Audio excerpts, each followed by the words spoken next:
On today's episode, Liz and I have a great discussion with Kevin and Tracy, a remarried couple who have navigated and survived the challenges of not only blending families, but working and managing a business together. They open up about the real and raw challenges they experienced in the early years and working through the stress of raising children together, with two of those children struggling with mental health challenges. We think you'll be inspired as you learn about what keeps them together through the ups and downs of marriage. We hope you enjoy the show.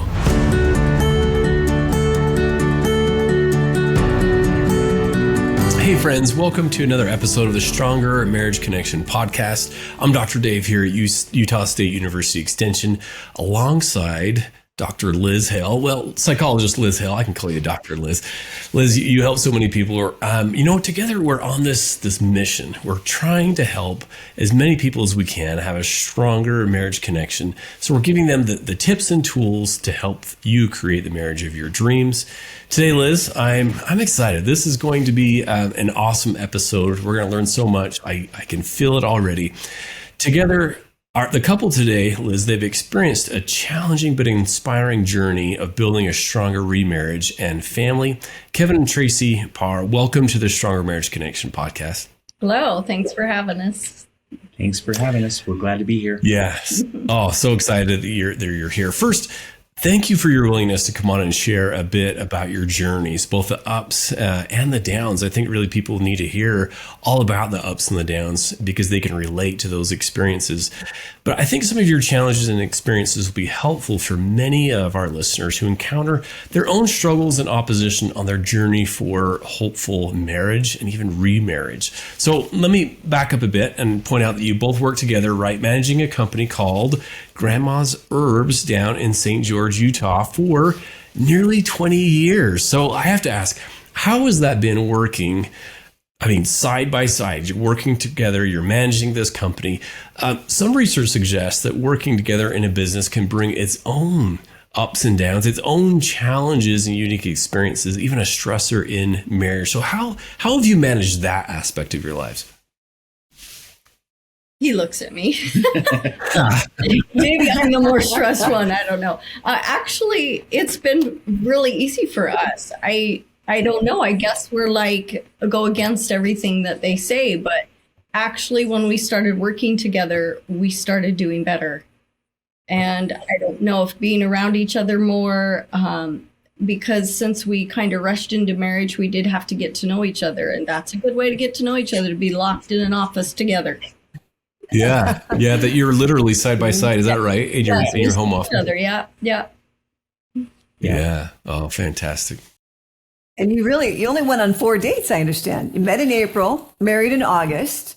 That's almost like my marriage. Maybe we won't talk about that right now. We're talking about yours. Can you set the stage for us a little bit, please? Well, so it was 4 adult dates, but we spent the whole summer pretty much together. We were chasing kids around baseball games and softball games, and I think there was a few soccer games in there. And we got to about the middle of July, and everything just kind of came together. Tracey said that she wanted to go to Montana to visit her family. That's where she's from. And I told her that I'd love to go to Montana. I'd never been there. And she said, well, I won't take a man to Montana until I'm married to him. And I don't know what made me say it, but I think she tricked me.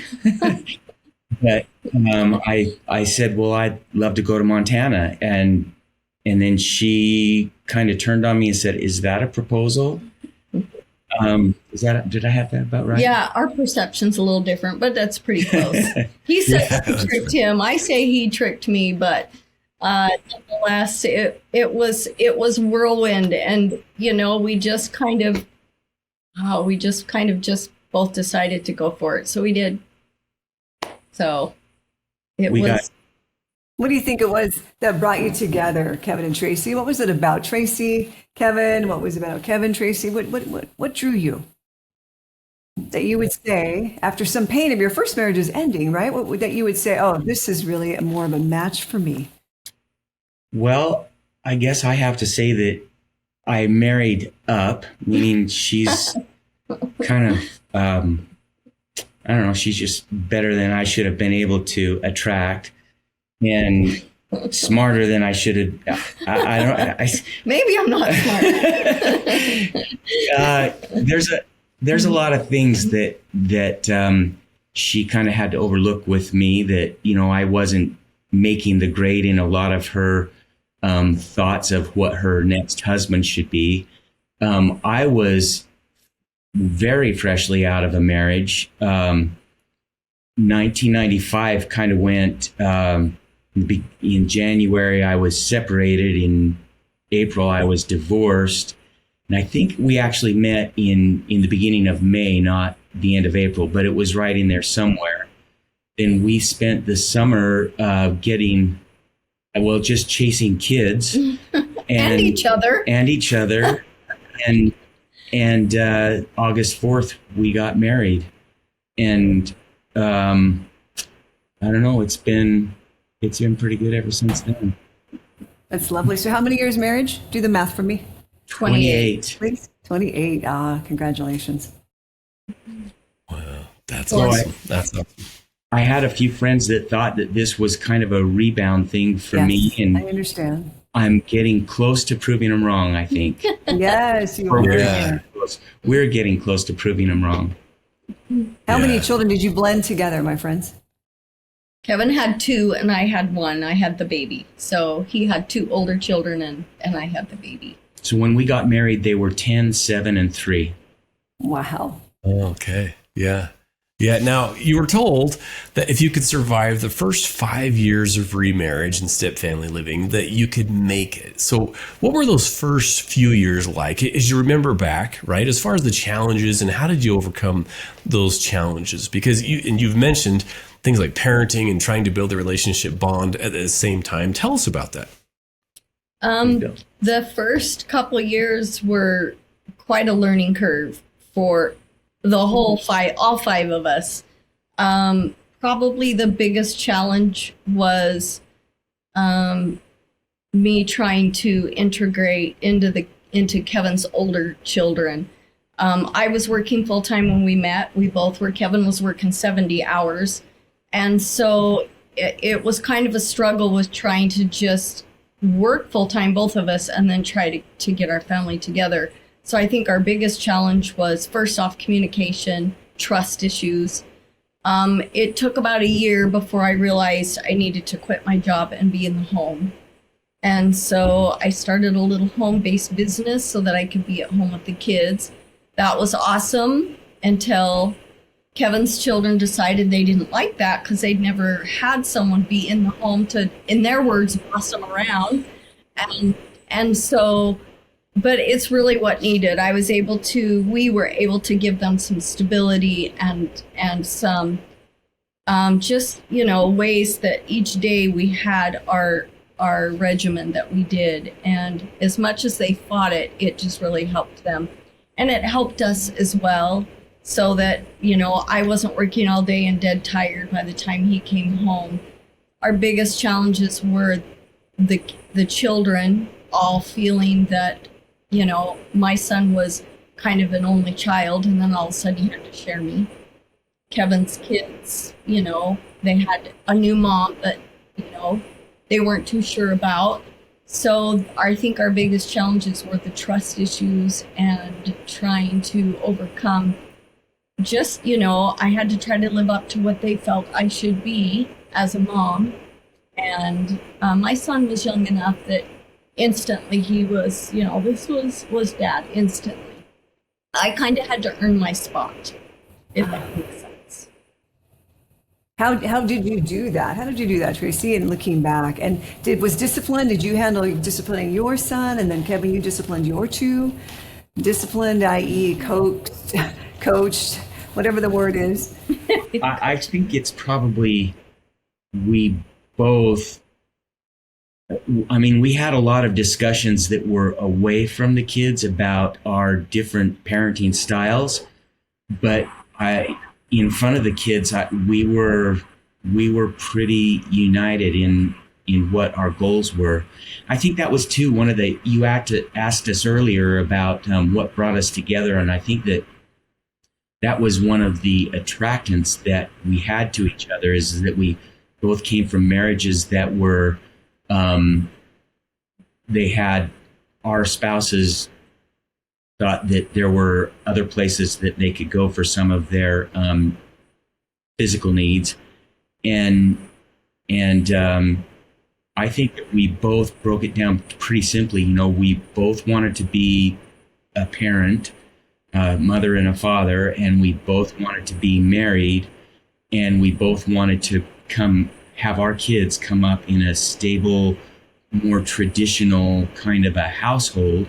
Not saying that untraditional is a bad thing, but that was our goal. And so we shared that, and I think we kind of kept that in sight all the time. I can see. That's just really powerful.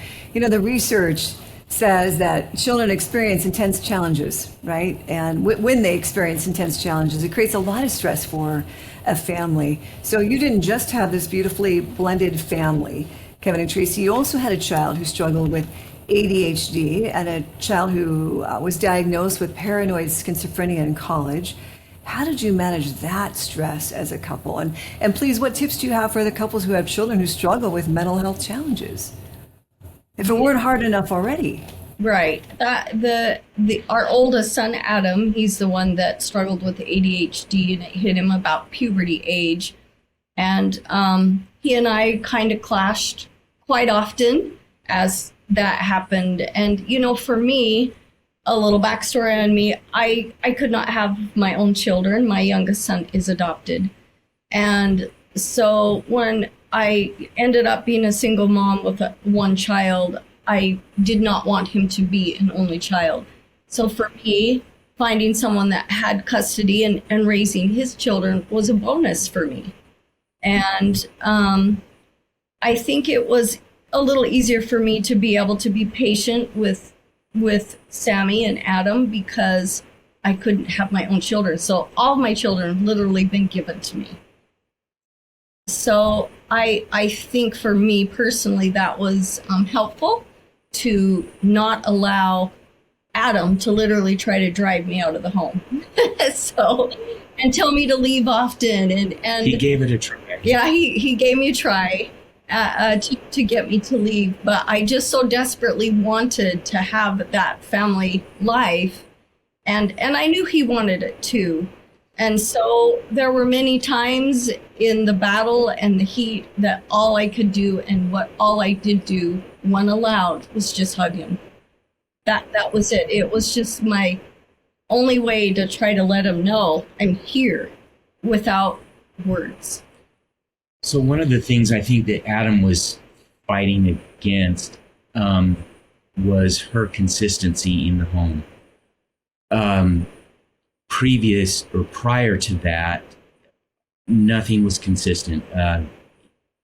Our Adam and Sammy they were shuffled from, this place where they were being watched to this preschool where they were being watched to school, back to another place where they were being watched by somebody who was not generally family. And so there wasn't very much in the way of consistency. And, you're 10 years old or you're 7 years old and you come up in that environment, and then all of a sudden, everything is in the home. I think Adam, more than Sammy, felt constricted a little bit. But in the long run, I can't tell you how many times he's thanked Tracy for being his mom as an adult. Tough times then, but gratification now. Those are paydays like none other. Yes, definitely. Right? Kevin and Tracy has got to just be music to your ears. Yeah. And your heart. Yeah. I'm interested, are there some lessons learned, I guess, through this? Kind of looking back, and you've been at this now 28 plus years, and I can see some of our listeners thinking, man, what tips do you have from me? Whether it's a child with mental health struggle or just plowing through some of the difficult and dark days. Do you have each of you have kind of these tips, or looking back, I'm so glad we did this, or perhaps there's even looking back, I wish we would have done this or that? Well, I think for us, one of the things that held our family together is our religion. Is very helpful. I think that when we became centered as a family on Christ and tried to find a unified goal there, that made a big difference. And that was one of the things that brought Kevin back into my religion, and that is how his children responded to lessons about Christ, and it kind of softened them, and it got them excited, and they wanted to learn more. And as they got a little bit older, that was very helpful. Adam had a lot of anger issues, which often comes with ADHD, and I just had to learn to not take it personally, because I was just the target, but I wasn't the actual cause. And so my tip there is to just know that you need to be there to allow them to vent and be their anger post or whatever, but know that it's not personal. And with our son with schizophrenia, it's like, that's on overdrive. That is, maybe our ADHD son gave us some lessons and tools and training to get us ready for something even, I don't want to say bigger and better, but definitely bigger. And so for me, the best advice I can be is you cannot take it personal, and you just have to love them and let them try to find their feelings and how to make those connections. Adam has a lot of detachment issues, and we had to just be sensitive to that as well, and just try to always be there with openness and love, and try to not be too strict, even though he needed the restrictions sometimes. That was a hard balance. Mm-hmm. So faith, it sounds like faith has been an anchor for you and your family, as well as being that openness to the communication. Now, Kevin, I got to get your take on this as well, because statistically speaking, you shouldn't be together. Statistically speaking, there's higher odds of actually breaking up for remarriage step families, and then you throw in with challenges, mental health challenges, and working together, the odds seriously are stacked against you. So what's the secret sauce? Do you have those odds, Dave, real quick, are like between 70 and 80%, depending on who you're It's high. studying. Absolutely. Yeah, Absolutely. Yeah. What have you done, Kevin? I don't know if there's a secret sauce. I think that Tracey hit on some things that really helped us as far as kind of having a unified goal, having a unified base to build on. I talked a little bit earlier about the consistency. She is very consistent in our home, and one of the things that we've learned, I think we were taught with Adam, but we've learned and kind of been able to drill down is that, with our kids, when they were children and they were having troubles, we kind of muddled our way through it. With Taylor, he's, certainly not a child anymore. Is he 31? 33. He's 33 years old. And so he lives in our house, and that's a day-to-day and sometimes minute-to-minute thing. He can be down there having a reasonable conversation with the two of us, and if one of us says something that's a little off track in his mind, or challenges something that's a thought that he has that's absolutely real to him, we can go from being confidants to being, well, he calls us names and Enemies. Enemies anyway. Oh, that's so we're painful. enemies. That can happen. But we've learned that as bad as they can make us feel with the words that they say, their feelings, they are feeling that bad or worse. And so I think that we've become, we've focused on the empathy a little bit. We've focused on what they feel and what they're going through and what they're experiencing. Because if you get the opportunity to put on their shoes, you get a really different perspective on the situation at hand. And I think that gives you, I don't want to say ammunition, but that gives you tools to work with to get past maybe the little rough patches. Yeah. Wow. Yeah. And a whole heaping mound of patience as well. I'm sure we've read a lot of books. Yeah. Yeah. See, they're part of that. We've read a lot of books. I said anything I can get my hands on, we've tried to study, read, and incorporate just on how to deal with just schizophrenia. And a lot of the things we've studied have been helpful. So, but very unpredictable. We'll be right back after this brief message.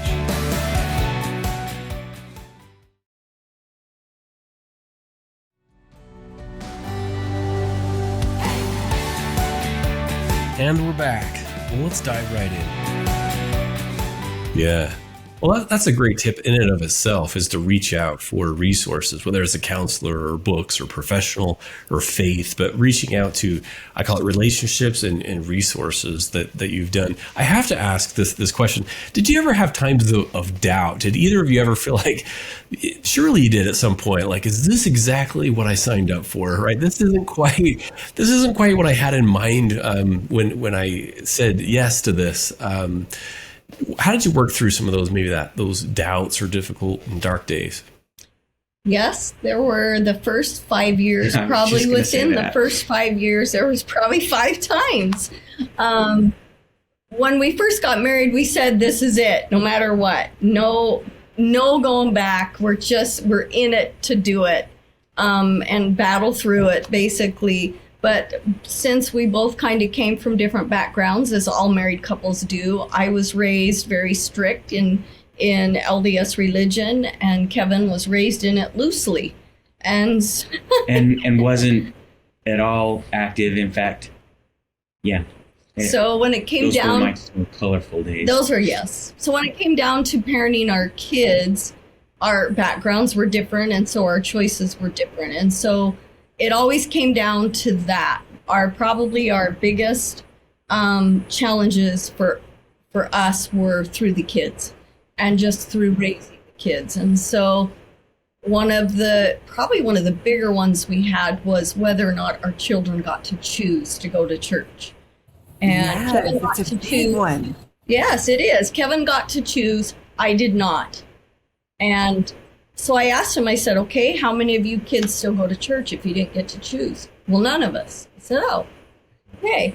So we came up with a compromise that we would allow our kids to choose, but the consequence would be... there were consequences that came with the choice. That helped them make that choice. Maybe that's the best way. They'd have to stay home. What was the consequence? Do you mind sharing one or two? When they started driving, if they did not go to church or do what they were supposed to do, they did not get to drive for a week. So kids want to drive. And they all said, hey, we told them driving is not a given right. It's something you earn, and it's a privilege. And so we used that mainly, and that was fairly effective for our kids to want to make sure that they got to drive and have their freedom per se. So, but there were several times that we wondered if we made the right choice. But we both just wanted to have a family and be married, and I think if you truly have that desire, there's very few marriages that can't work if you're both wanting it to work. Yeah. Yeah. You're both all in, it sounds like. Yes. Have to. How did you not turn on each other when, especially the issues of the children came up? I hear you talking about compromise with kind of the consequences of not going to church, for instance. Did you ever turn on each other, and how did you repair if so? We did.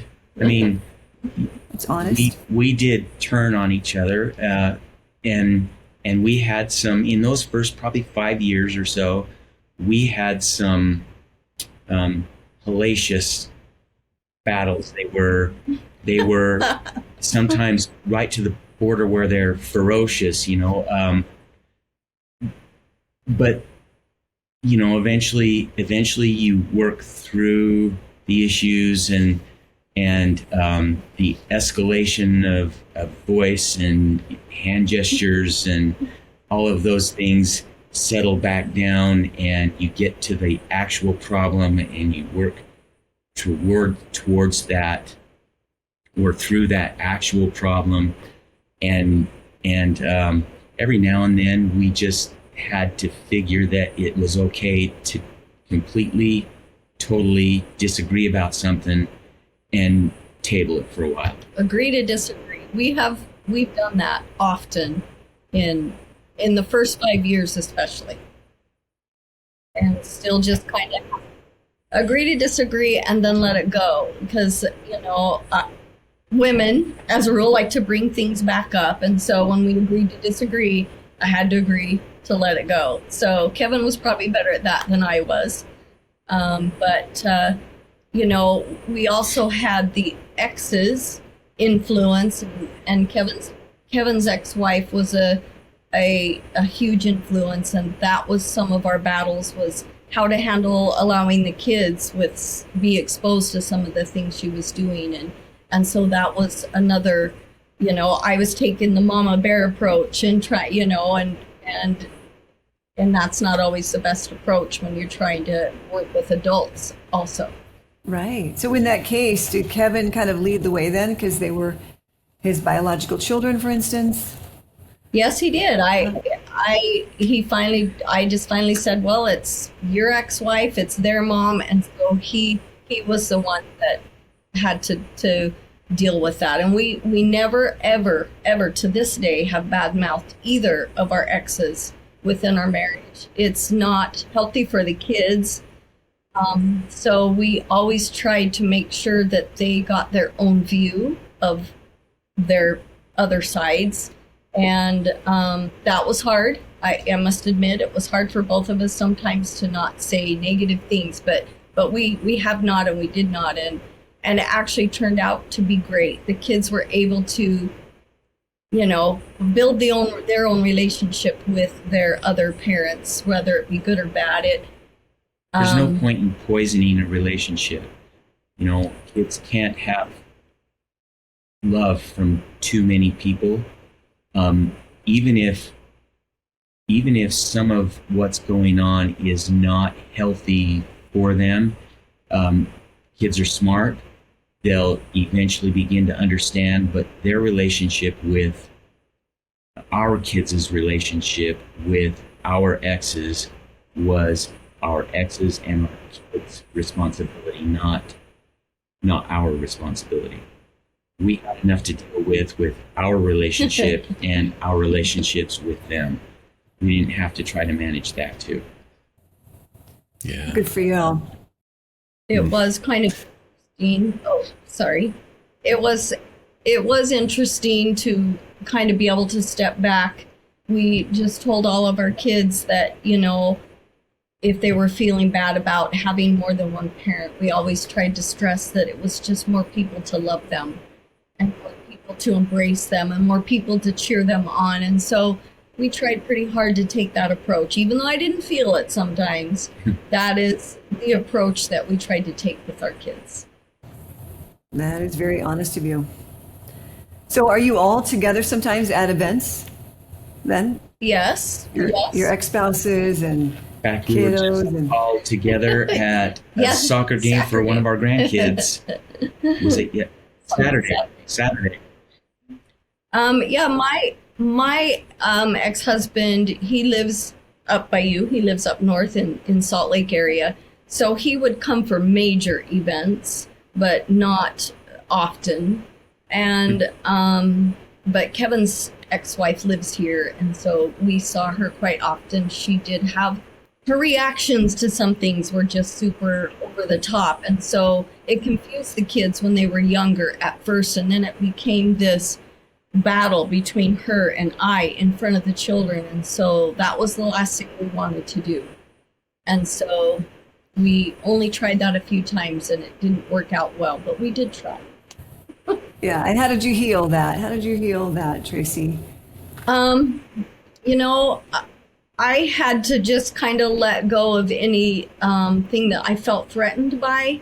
You know, that the exes can be very threatening to you for a myriad of reasons, but I had to just let go of that, and I had to just focus on my relationship with the kids. And I tried to be a peacemaker with her as much as I could be, but I also had to be very firm. She would definitely try to take advantage of a situation. And so there were a couple times the kids said to me, "You were mean to my mom." I said I was not mean. I was just firm, and adults need to be firm. So There's I some don't truth know. to that. There is. Oh, gosh. All that pain, right? Everybody's pain. Yes. Yeah. Yes. And the expectations we have of exes, right? Expectation. No, it's just not easy. And they have of us. It's never easy. But one question we love to ask our guests, please, Kevin and Tracy, is what do you think is the key to a stronger marriage connection?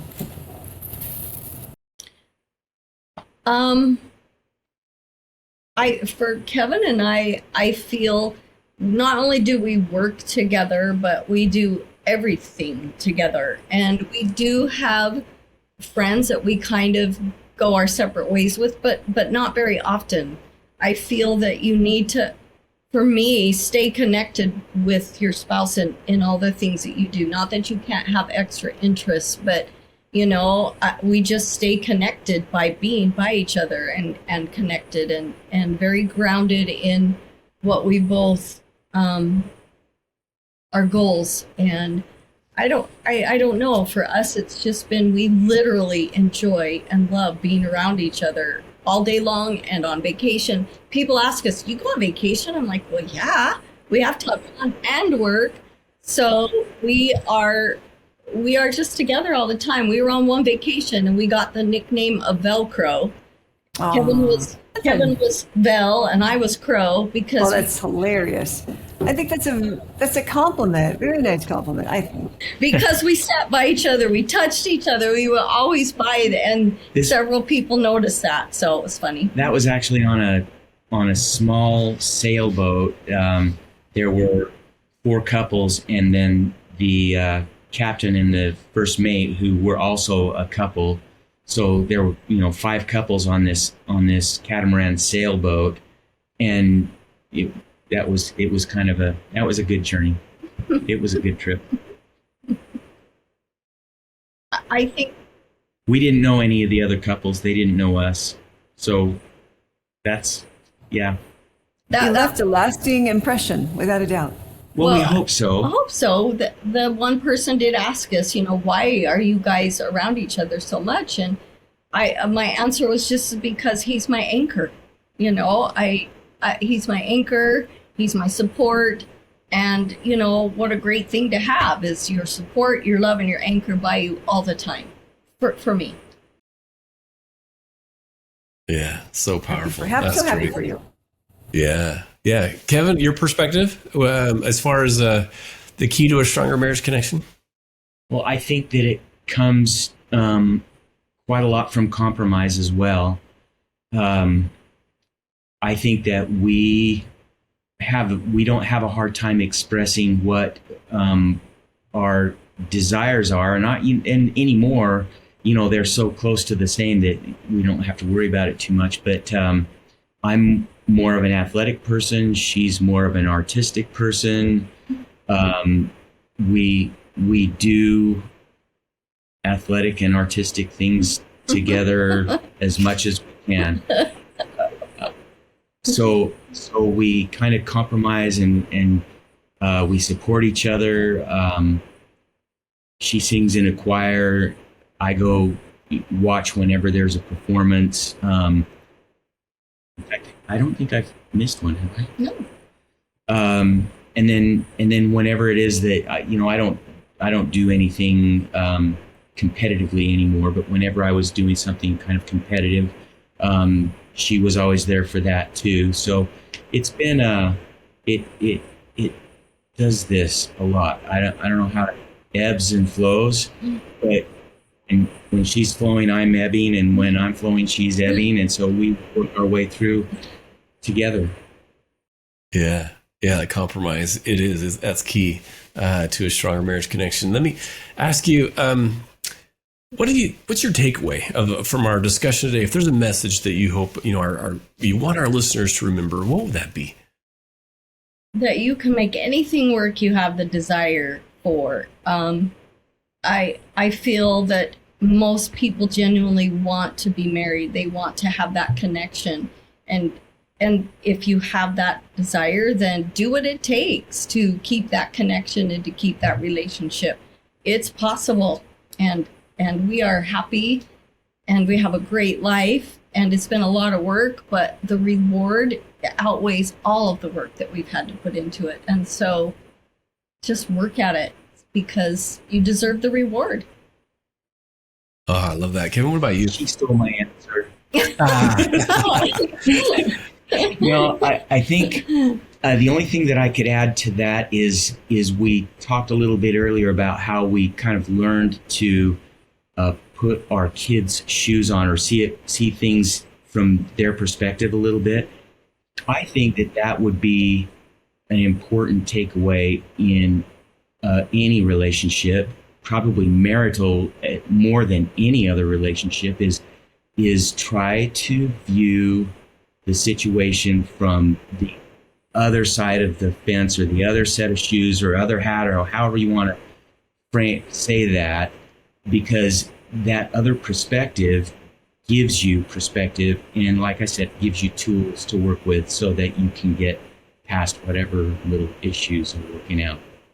Yeah. And then the other thing is, we're remarried, so, but I can say that for somebody who is in their first marriage, maybe just starting to have kids and bring up a family and all of that, the grass is not greener on the other side of the hill. And no person people don't come without baggage. So it's better to work with the baggage that and try to resolve all of that than it is to go get new baggage and new problems. I don't know if I should be offended by that or not. I don't know. Yeah. We all have it. Yeah. Mine is matching baggage, I want you to know. Yeah. There you But go. I got baggage nonetheless. It's pretty fun. Liz, what about you? What's your takeaway? It's just so true, Kevin and Tracy, that the grass is always greener on the other side. And then once you get there, you realize it's AstroTurf, right? Yeah. So it's best just to stay put and to learn how to be married here before we make a change. Yeah. And I love your whole idea about empathy, putting yourself in someone else's shoes, especially a child. One of the authors we had on recently, Ted Lowe, would say this favorite phrase, which I've really coined, is I'd feel the same way if I were you, which is probably true, right? If I were in that child's shoes or that partner's shoes, I'd probably feel the same way because I would be them. So I love that. And Dave, what's your greatest takeaway from our interview today with Tracy and Kevin? Yeah, well, I'm really inspired by you. I think that my takeaway is probably a couple of words. The first is commitment. I think staying that committed, you said those first 5 years, and the research shows that can be really challenging. A lot of stress, a lot of struggles in the children and parenting, step parenting. So staying committed through that. And I think one of the things that you mentioned is that perspective, not only taking another person's perspective, but the long-term perspective. And in other words, kind of seeing, hey, this can work out, and not being so, sometimes we're just right here and now. This is stressful. I want out of here. This isn't what I signed up for. But keeping that long-term, so commitment and perspective, I think that you guys, you just really shine, and it shows. So I appreciate that. It's her fault. Yeah, that's right. Oh, well, hey, Kevin, Tracy, we sure appreciate you coming on, taking time to share your story, your experiences, and tips and tools that have helped you to form a stronger marriage connection. So thank you again for coming on. Hopefully we're helpful to somebody. Yeah. Yeah. Thank you. I know you will be. Yeah. Well, thank Always. you. You've been helpful to us. I guess just to speak for me, you've been helpful to me. So thank you so much. You're welcome. Yeah, we sure appreciate it. Well, that's all now. Our friends, thanks for joining us for another episode of Stronger Marriage Connection. We'll see you next time. And do remember, it's the small and simple changes that create a stronger marriage connection. Take care now. Thanks for joining us today. Hey, do us a favor and take a few minutes to subscribe to our podcast and the Utah Marriage Commission YouTube channel, where you can watch this and every episode of the show.